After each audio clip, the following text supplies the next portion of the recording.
Great. All right, here we are. Thanks very much for attending this webinar. This is a new initiative from myself. My name's Luke Marshall, and I thought rather than opening with about me, I want to start with a congratulations for the people that have attended this call or have agreed to view this webinar. The webinar has been put together based off my own experiences in market and observations around websites being underperforming, underutilized, and really otherwise great businesses struggling to identify, why their website is an asset and how it can perform for them in a more, compelling manner.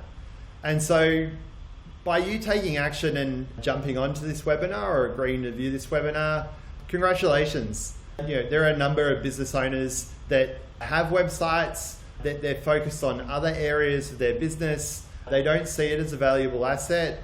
And my pushback on that is, the world's more online, ever more so since the start of the year with the pandemic.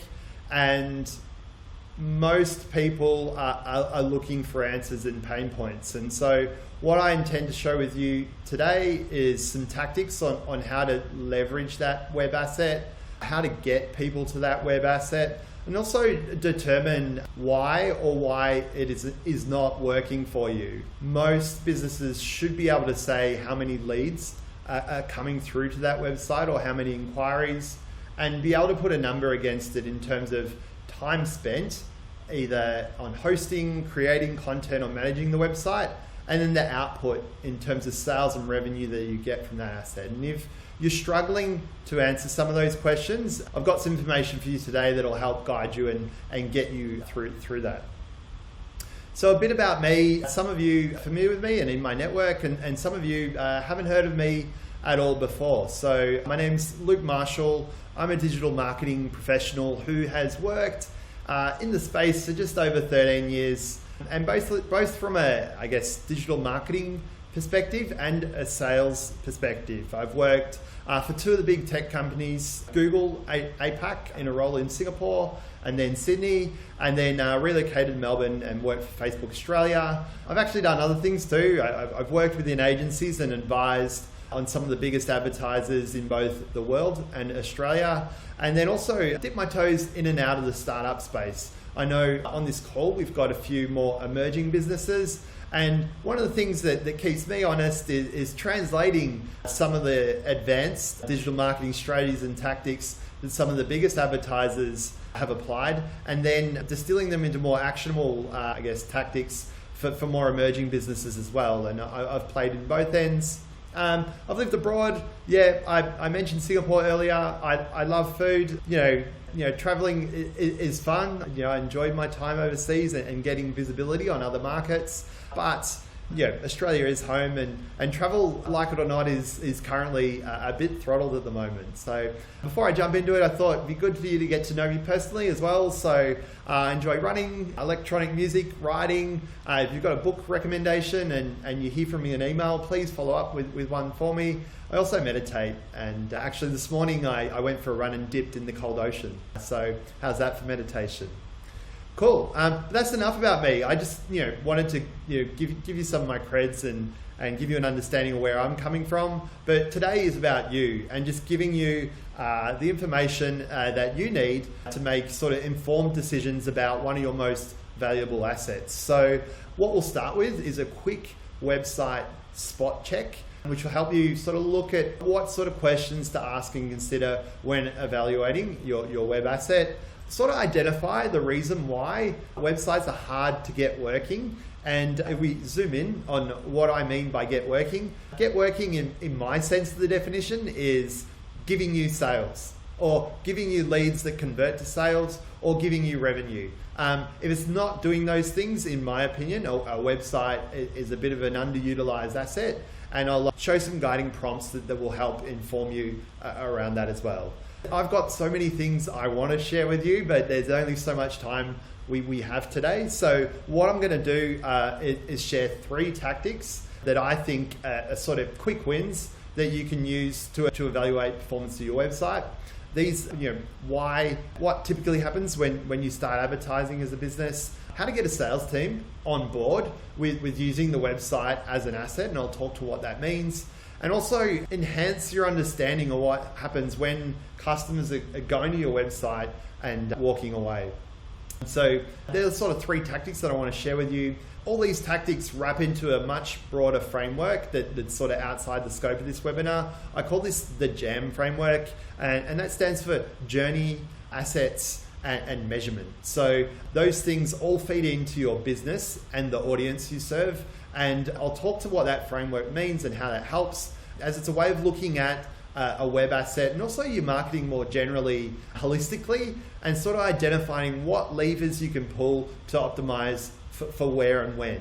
If we've got time, we'll do a live assessment. I've looked up the businesses that have registered, and even if they jump off the call, it might not hurt to just talk through some of the thinking in sort of as an outsider's eyes, looking in at the journeys, assets, and way things are measured, just to add a bit of color. And then I'm just going to follow up with the info. So if you do have to jump off or you haven't made it to the live recording of this webinar, this is getting recorded, and I'll just close with who I'm looking to help, which, take it or leave it, the information's yours regardless, and I'm just here to help you guys. So without further ado, let's get into it.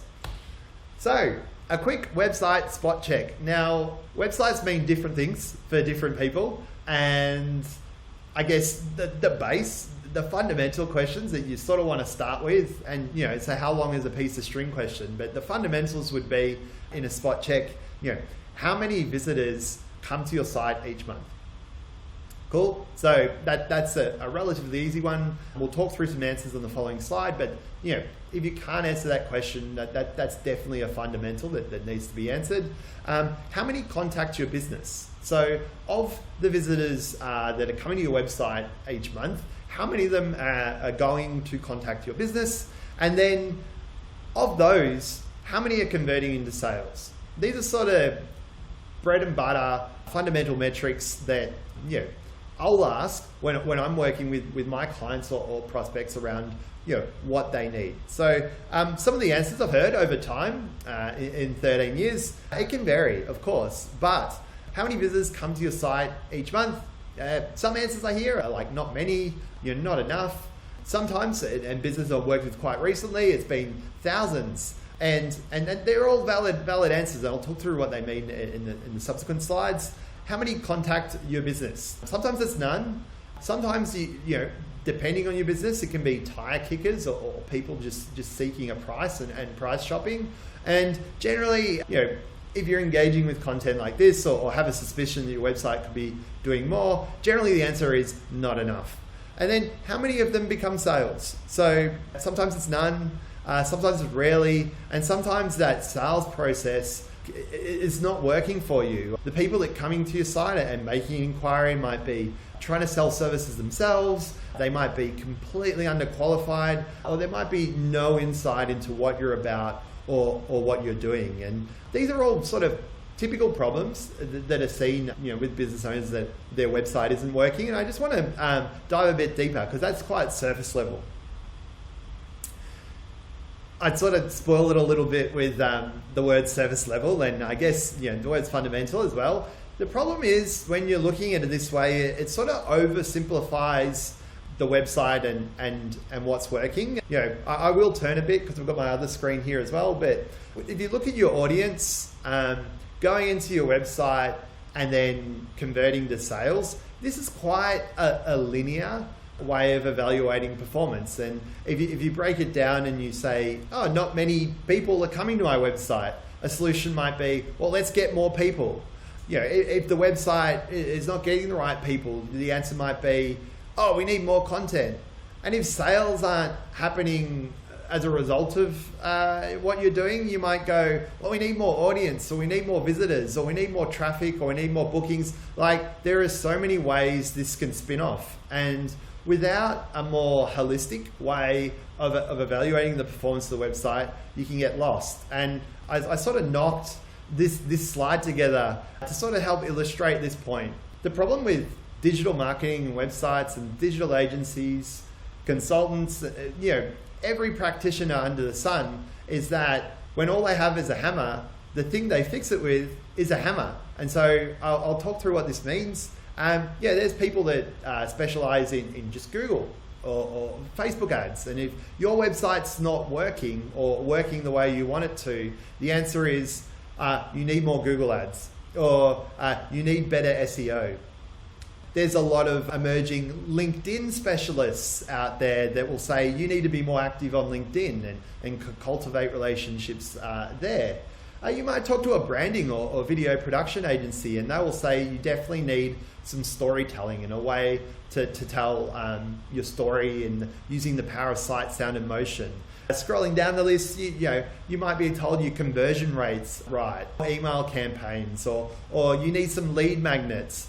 And you can see, sort of in this list that there's problems with this approach, because there's any number of elements or tactics you can deploy, and you have no way of understanding which ones are working and which ones aren't. So I think, you're a business owner.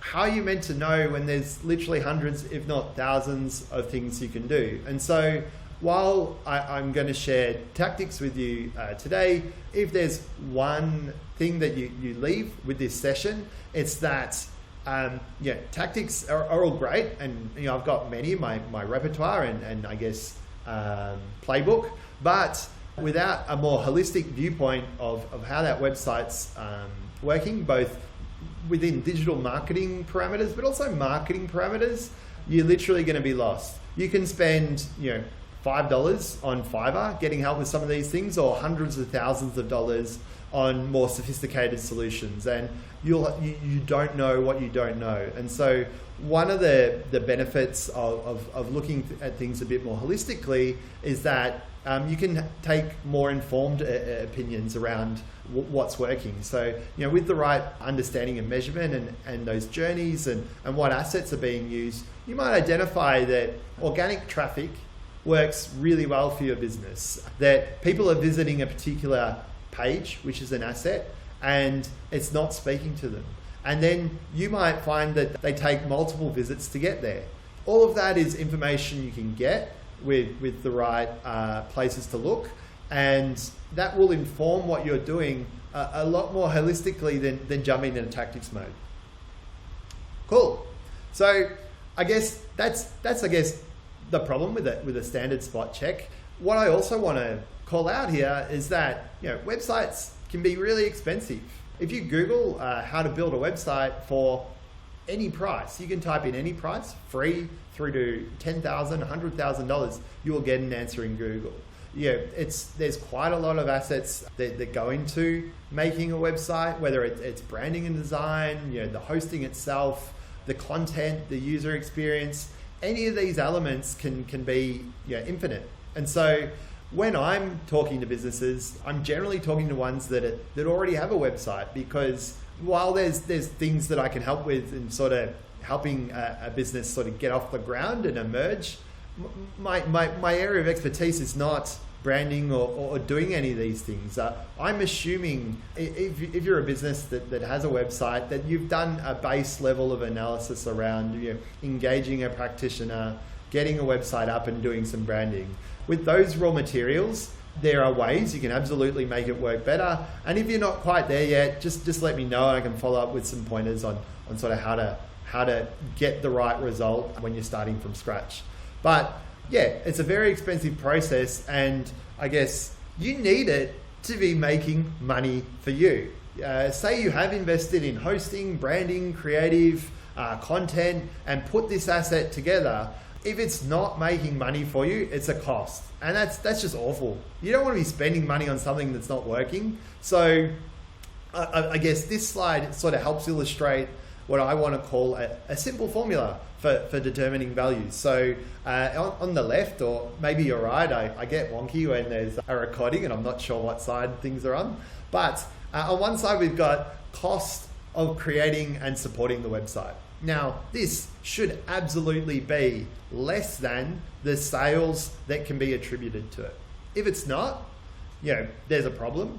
If it is making lots of sales, put more effort into supporting that website, orchestrating content, getting journeys there, optimizing the measurement. But you really need that formula to be, lopsided in the right direction for things to be working. So the way I sort of evaluate the businesses I work with, if you're spending too much on one and not getting enough for the other, there are strategies and tactics that you can employ to help realize this ambition. This is sort of the name of the game. All right, so today I've sort of walked you through a spot check and the problems with spot checks. I've highlighted some of the ways in which a piece of string and how long it can be. But I want to talk through and probably spend a good amount of time on 3 tactics that sort of ladder into the JAM framework and can really help your business. So if you saw my webinar landing page, it sort of talked to what typically happens when a business starts advertising. I also talked about getting a sales team on board. There's a trend in market that sales and marketing quite delineated and away from each other. I think for most businesses that are scaling or starting to grow, they need to be as tight as they can. And so I'm going to talk through how sales and marketing can work really well together. And then the third sort of tactic is around measurement and how to know when your customers are walking away. And following these tactics, I'll talk through how to look at it holistically with the framework. So when a business starts advertising, and I'm not talking out of turn here, I've been speaking in market for years and years, and a business gets to a certain level of maturity and then goes, great, now we want more customers, we've got our website, we're going to invest in some digital advertising, and what typically happens is it's a waste of money. It doesn't work. It's anywhere from $100 to $1,000 and more are spent, and it nets no outcome. And the reason this happens is a bit more nuanced than you might think. So ways to look at advertising: is your offer enticing enough? Are you and by enticing, I mean recognizing where someone is at and awareness of the problem. When you're advertising in the digital space, unless it's Google search, and even then, you are interrupting someone's experience. Or if it's search, they're looking for something very specifically. If it doesn't acknowledge the interruption, and if it doesn't give them specifically what they're after, it's not going to work. And so also, particularly with businesses, advertising is one way to nudge them forward. Most of the businesses I've been working with, this is a further down the road approach once things are humming, and there's things that can go wrong there. Most businesses that start advertising aren't recognizing that it's cold traffic. They do not know anything about you. You are not making it about them. You are not recognizing where they're at in their awareness of the problem you're trying to solve and helping nudge them forward. You're usually shouting at them. You're also pushing them to somewhere where it doesn't speak to their pain. So if you manage to get someone to click on one of your ads, generally the website isn't set up to address them. If you've heard of landing pages before, landing pages are a way of funneling cold traffic to get them to a better outcome. But there's a lot of thinking that goes behind moving someone from advertising further down the process. The other sort of problem with advertising is that you don't know how to determine if it's a success. So let's just say you spent $1,000 on ads. Now, $1,000 in ads in most business circles or most B2B circles actually isn't that much. Not only that, if it's set up incorrectly, you're not going to extract the value you need from that investment. You've gone from having zero push traffic to some push traffic and expecting an outcome instantly. It's just not how advertising works. I guess bringing this to life a bit more, this sort of ladders into the framework, but generally with advertising, your offer is not enticing enough. So generally, the business I work with, you want to make sure your product addresses someone who doesn't even know they have a problem. It's a different way of thinking about it. Businesses that are not problem aware need to be problem aware, and you need to acknowledge at what stage of the journey, I'm trying to do it with the webcam, there we go, they're at. So if someone doesn't even know who you are and doesn't even know they have a problem, you can't get them to start marrying you on first. You've got to nurture them down the process. So examples of good advertising might be, hey, here's some things I'm seeing in market, and here's some, I guess, guidance on what you should be looking for. You're just giving them information. You're not looking to close a sale from advertising straight away. You're firing at cold traffic. Setting up these journeys can take 5 to 10 hours in setup time. It's costing money to advertise. You're wasting traffic when they get to the site, and you've got no idea how to measure this. So look, just looking at this slide, this can cost anywhere between 10, 20, 30 hours and thousands of dollars. You factor in time, cost of advertising, cost of setting up the assets for naught. And yet businesses I've been speaking to are jumping straight to this as the solution to their problems. Please don't. That's another thing to take away. Okay, that's advertising and sort of how to think about it. And absolutely there are ways to do it well. The next thing I want to share with you is getting a sales team on board. Earlier in the presentation, I mentioned that the gap between, I'm still struggling with this is fun, the gap between sales and marketing. And in the days of yore, marketing was in one silo, a tower, and was responsible for sort of messaging the market at scale. And in another tower was sales, and they're getting the customers at the coalface and closing them. This is an archaic, old, broken method of doing your marketing, and particularly digital marketing. Delineating the responsibilities like that is missing a really key asset that you have in your business, which is your sales team, which could be you, could be the sales lead, it could be reps on the ground for you. So the reason why a sales team can be such an effective marketer is they know how to make offers. They're talking to customers all day, they understand their pains, and they know how to initiate a conversation. This can be done in the digital marketing space as well.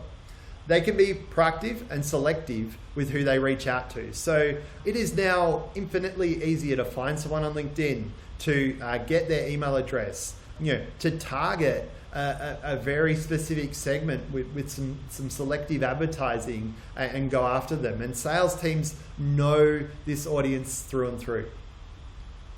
A sales team isn't like a marketer sitting behind their keyboard and hoping for the best. A sales guy or person or woman knows they're coming in cold. They know. So they plan accordingly.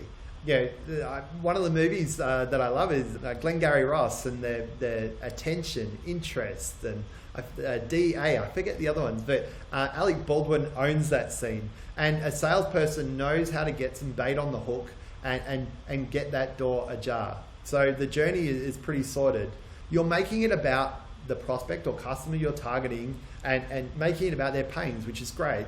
And one thing the sales team probably isn't as au fait at, but we can help them with, is with this approach that I'm about to show on the following page, analytics is set up to track and gauge success of sales outreach in a way that's measurable, repeatable, and improvable. So yeah, it's a pretty good approach and tactic, I think. So an example of this approach, and this is quite rudimentary, by the way, that there's other ways to be more sophisticated with this.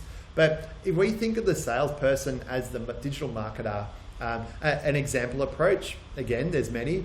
They see, they jump into LinkedIn Sales Navigator and see, people in the industrial engineering space, who's a business owner, who's based in Western Australia. Okay, so LinkedIn Sales Navigator has, literally, let's say 10,000 of these people. You then initiate a contact connection request with this person with a short intro saying, something insightful and a personalized invitation to engage with your services. There's ways to make this a bit more valuable. It might just be, hey, thought you might find this useful, visit the link to, see. You guys as salespeople know how to do these approaches better, but this is how you can do it. Now, some of the magic happens in the Bitly link. So on the screen, and Bitly is just one tool, there's heaps out there that I can advise on. On this one, you've got, if you can squint, I'll just move my mouse cursor, there's a Bitly Luke intro to Carol. Now, that's me introing myself to Carol. Now, the link itself is a YouTube of me, making a pitch, offering my services. This could easily live on your website. It could live as a hidden page. It could be embedded on the page. You can see how it spins out and increases with potential as we go, but this is just to validate the idea. We can also see here from Bitly and other analytics tools that are out there when it's clicked. So I haven't clicked on it. I can see the time of day when Carol is clicking on it and then behave accordingly. So let's just say instead of YouTube pushing her to a hidden page, I get a notification when this is viewed. Now, say I did this, let's say I did 10 per day, quick recording of videos on individual pages, and I knocked out like 100 pages, which, in consumer advertising is huge. In B2B advertising, 100 outreach, let's say we did it in 2 weeks and knocked out these videos pretty quickly and hosted them on the relevant hidden pages. That's 100 prospects that are absolutely in your audience, that are, may have watched the video, they've clicked. That is now data that we can capture because they've visited your page and re-message. Retargeting, often gets purported to be those ads that follow you around on the internet, but with focused, strategic segmentation, you can actually remind these people of the value you offer them by creating the right content, putting the right framework around it. So that's a pretty powerful strategy. It's one that you can do now if you have a website, regardless of whether it's Squarespace, WordPress, or Webflow. You just create a page, make it pretty bare bones, embed the video, and go. So let's just say you're applying the first two and you're not sure if it's working. And you might have Google Analytics installed, and honestly, it's like spaghetti in there. It's hard to know where to look. So, and analytics itself is a whole separate world, but this is a really quick and easy approach to just determine, to know when your customers are walking away. So, open Google Analytics. If you don't know how to access that, there are tutorials online on how to do that. And if you don't have it installed, please install it. It's a bit of a marketer's Bible. There's other ways to measure analytics if your site's more sophisticated, but it's a good source of truth. And so install it, it's not there. Select the last month in your date field. We're not overcomplicating this. We just want to know what a month's worth of traffic is. Select behavior, site content, and all pages. This will show you the amount of page views, sessions, and users that are visiting all the pages on your web page, which could include the blog, it could include your homepage, and most importantly, and within the next step, is the contact page or the booking page. Now, this is an example I've literally lifted from my wife's website. And if you look over here, we're just looking at the page, the bookings page in this segment. And if we look at this number down here, it might be very hard to read if you're on a mobile or a laptop. The number says 9.92%, which is pretty good. So you might not have any context on what is good or bad, and that's perfectly okay. Analytics isn't your jam. A good number is 10% or more. That means for every 10 people that visit your page, at least one wants to engage further. That's pretty healthy. Like the higher the better, obviously, but that's a good start. An okay number is 5%. Sometimes, you might be seen in a lot of areas, you might have a lot of traffic coming, not all of it qualified, and 5% is okay. If your contact, booking, lead page, however you want to call it, is less than 5%, there are some big problems. And I'll talk through what those problems mean. So 5% might not mean much, but what this means in sort of more easier to understand terms, it means 19 out of 20 potential customers are ignoring the method for getting in touch with you on your website. Not good. It also means that 95% of the people coming to your website have gone to the trouble of wherever they were on the internet, keying in your website or clicking on something, getting to your website, and then walking away. They're going, nah, this isn't for me. This isn't speaking to me. Why'd I waste my time? Chances are you are also not retargeting or inviting these people back once they go. So anyone who visits your website is clearly some degree of interested. They might not be interested in contacting you right away. If you do not have the proper retargeting set up, you are leaving money on the table. You inviting them into your house, they're walking out, and you're saying, I'm not going to see you again, because you haven't got a strategy set up for implementing that the right way. Sad, isn't it? Cool. So I guess there are 3 very specific tactics in what I want to talk through in a much larger and holistic framework. This framework is called JAM. I used to call it Design, Message, Measure, DMM. It was a bit of a mouthful. I think JAM's a lot easier. And so with this framework, which you're welcome to take, and I'll follow up afterwards with a copy of this checklist with a bit more detail. But essentially with the JAM framework, you've got ways of evaluating your website and how it's performing and knowing what levers to pull. So you start with your business. And your business needs to do something for someone else, obviously. And it might do multiple things, but when we're thinking of a website, we want to lead with one.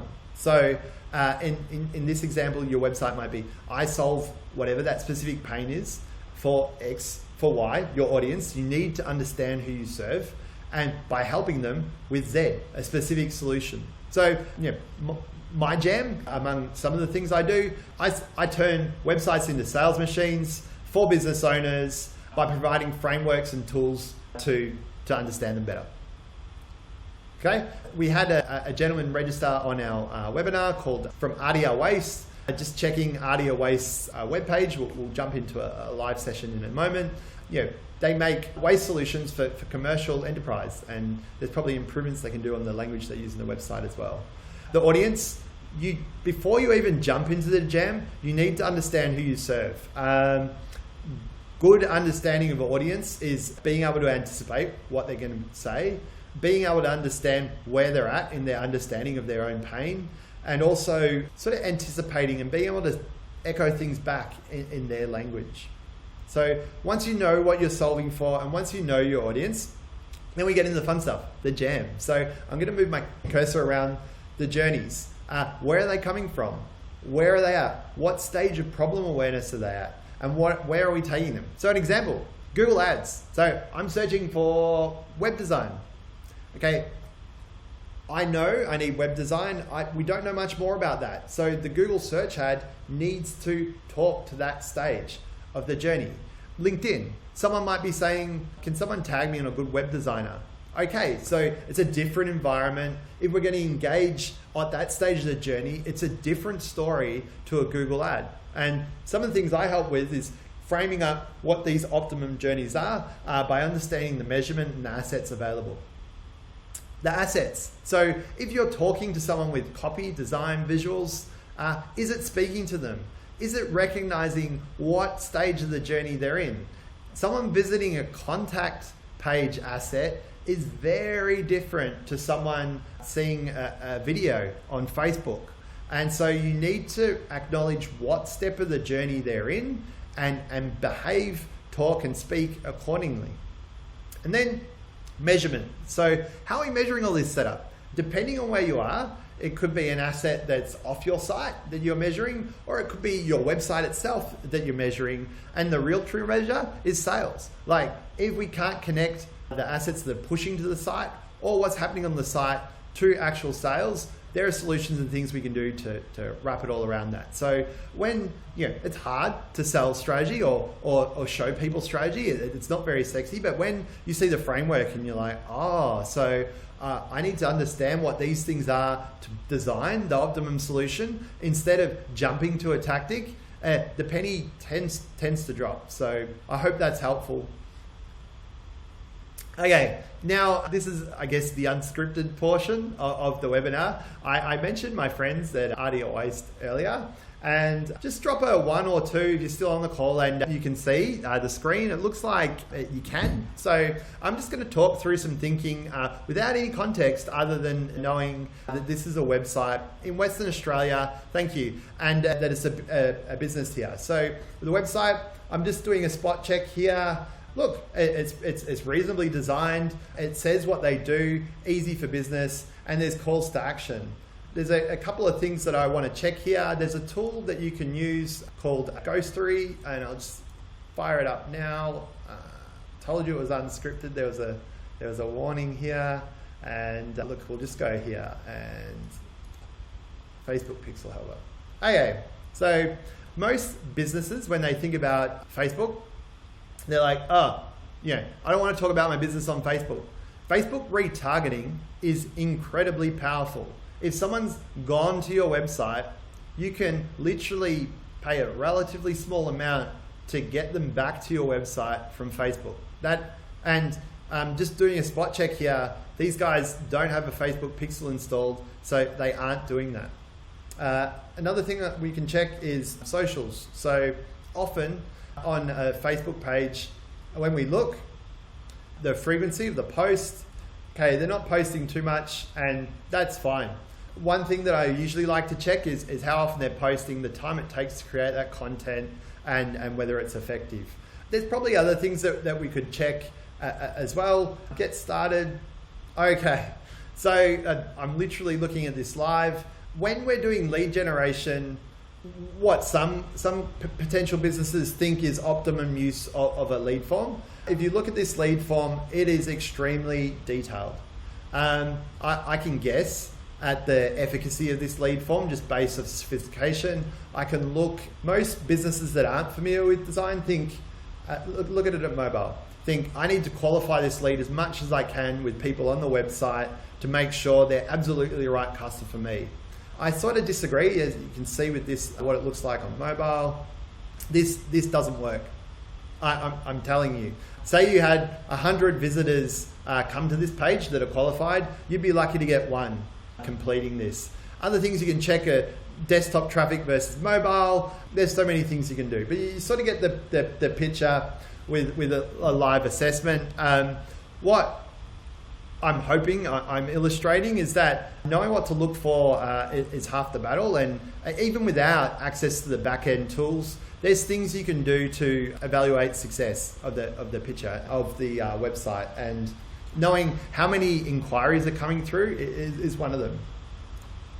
Cool. How to use this information. I packed a lot in, as much as I could within the session. I'll follow up with a recording and a checklist later today that you can use and take and share with whoever you deem necessary. And if you want more of this stuff, I share one useful thing each Monday morning with my newsletter. Just visit lukemarshall.net and you can subscribe to the newsletter. It's quite simple. Now, I realize that information's all available, and I'm happy to share it with you. And there's a variety of businesses on this call, some of which are further along on their journeys than others. So who I'm looking to help, if you are interested in getting help with this sort of holistic approach, businesses with a website, you have existing customers, you're not getting enough leads from the website, and I'm looking to help architect assets and measuring tactics and strategies that address that. Are ready to be coached and taught, and are willing to work under a done with you model. What I've found is, with some of the businesses I've worked with historically, they put it all on me to solve their problems without any collaboration, and that absolutely does not work. And I'm here to help show you the way, and then give you some of the answers and teach you the answers and literally hold your hand to make it work, and it works that way. I've done this before. So with this, I'm looking for sort of pilot partners to engage under a sort of 90-day program. I can follow up with costs. It's not right for everyone, depending on where your business is at. In my email, I'll include details on how to book if you're interested in hearing more about that 90-day program. So thanks for watching. Thanks for staying on the call. If you're interested in more of this stuff, Thank you guys. Nice to see some comments in the commentary. Give me a follow on LinkedIn if you wish. Send me a personalized request. And if you're ready to jump into a planning session, you can visit lukemarshall.net. But otherwise, just wait for the recording and information to come through later on email. And thanks very much. Have a good day.